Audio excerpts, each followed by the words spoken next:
The thinking behind tabs. So why didn't I start with this lesson? Because this presentation introduces the daily living account. And I didn't want to let you know about the daily living account in this way. For some reason, most people are very quick to close their minds to new ways of doing anything. I wanted to teach you about the possibility of different types of thinking. I also wanted to introduce the concept of committing funds and living on leftover money. And I wanted you to do your budget before letting you know about opening another checking account.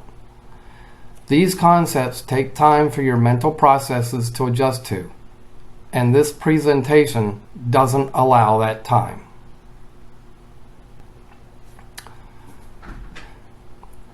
First, there is a troublesome little law called Federal Reserve Regulation D. For some reason, the Federal Reserve has made it so you're only allowed to make 6 withdrawals a month from a savings account. You can get a penalty fee if you do more than 6 withdrawals. They don't limit the amount that you can withdraw, just the number of times you can withdraw it. You could have $1 million in your account and you can take it all at once. They don't have a problem with that. But you can't take $1 a day for more than 6 days in any given month. How weird is that? Keep that in the back of your mind while we go through this introduction. Next is why it takes so long for direct deposit changes to take effect. You can pause this video to study the chart.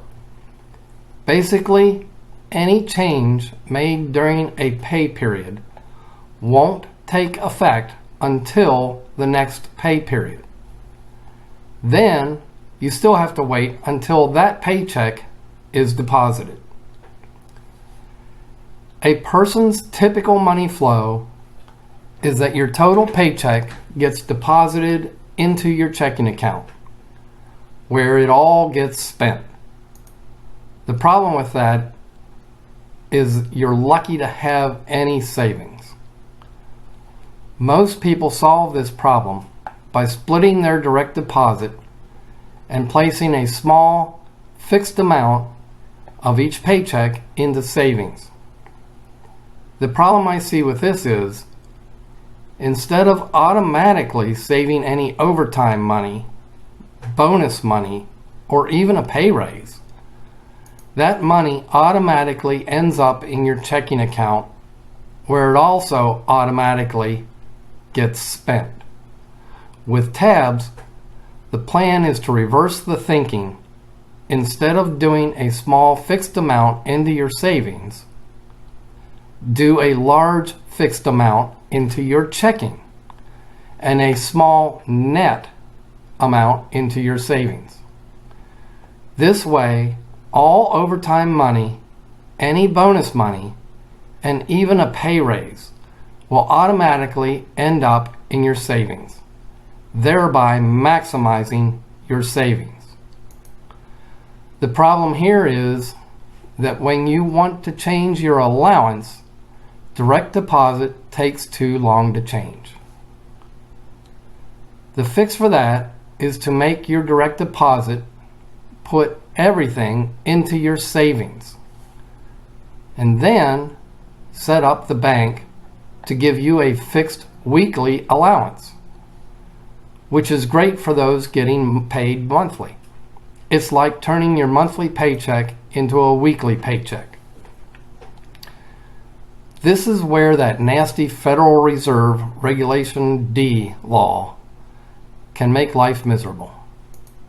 If you give yourself an allowance on every Friday, some months will have 5 Fridays and will use 5 of your 6 withdrawals, which leaves you only 1 withdrawal from your savings that month.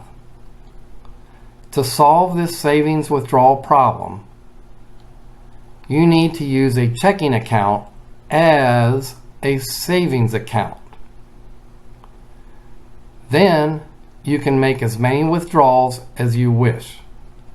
The Federal Reserve Regulation D doesn't limit withdrawals from checking accounts. And the lost interest is so small that it really doesn't matter. It's my opinion that the convenience is worth any lost interest. The easiest way to set this up is to use your current checking account as your savings account. This way you don't need to change your direct deposit. But you'll need to get a second checking account to live out of. To make things easier, you can continue to pay your bills and debts from your current checking account and use the new second checking account for all of your daily living expenses. Yes, this leaves your new savings mixed with money that you need for your bills and debts. But at this point, you have very little in this new savings, and you'll probably need it for something.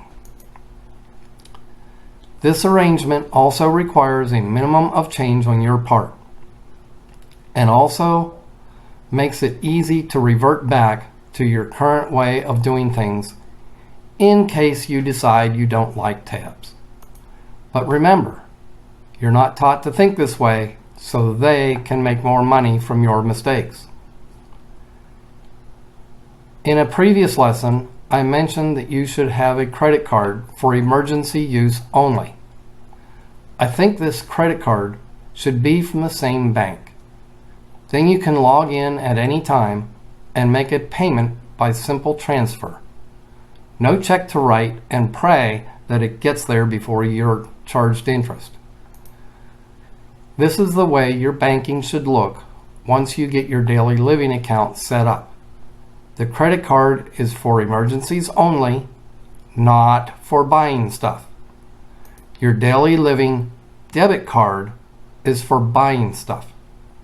Remember, you're not taught to think this way so they can make more money from your mistakes. You should probably repeat this lesson at least once. Don't forget to open your daily living checking account. It's a homework assignment that must be done. Thanks for watching. I hope this video helps you to understand and take control of your finances. Please help me by hitting those like and subscribe buttons. Thanks. A link to the next lesson is in the description of this video.